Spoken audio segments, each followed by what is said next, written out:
say trôi lên lệ thai cần riêng lúa anh say lên tên rùa và trang ăn về căn ngài em chế rùa và lâu lệ lệ rô hai ôm har tu re I don long ni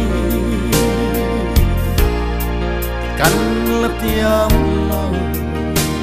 ri sang mua liam tu ran we need to let ang hia han der te la ai đắm nghe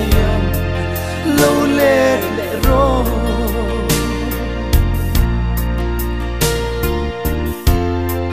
ông khua har tin tin đồn trang nia khá trên suy lung căn rùa pa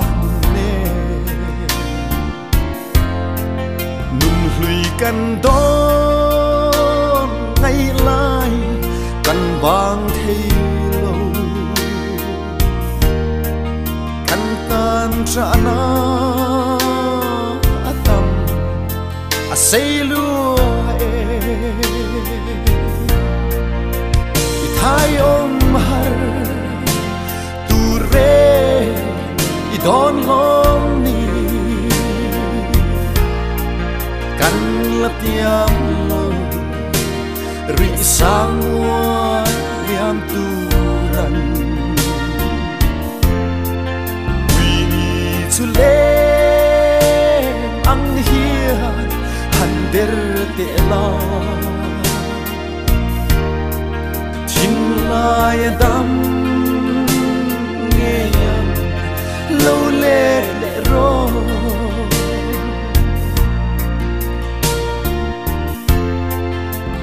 lum lo run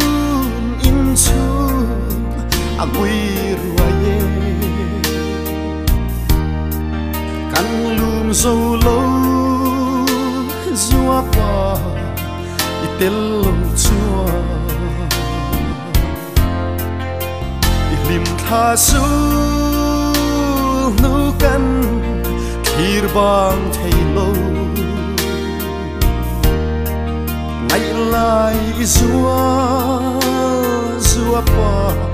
căn ngài em chê thay ôm har tu re I don long ni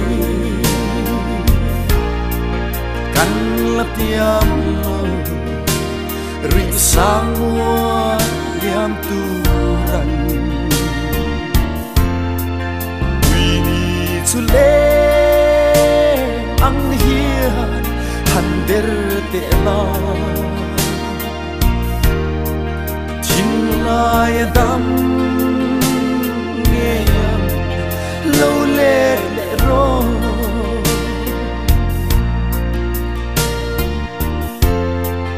nhìn lâu nga kê thăng va sang khua nua man nát lung ngày reng om to lâu na ram no chu tin lal nun đêm kia lung muam tình trên thu reng căng soi lệ to lo vắng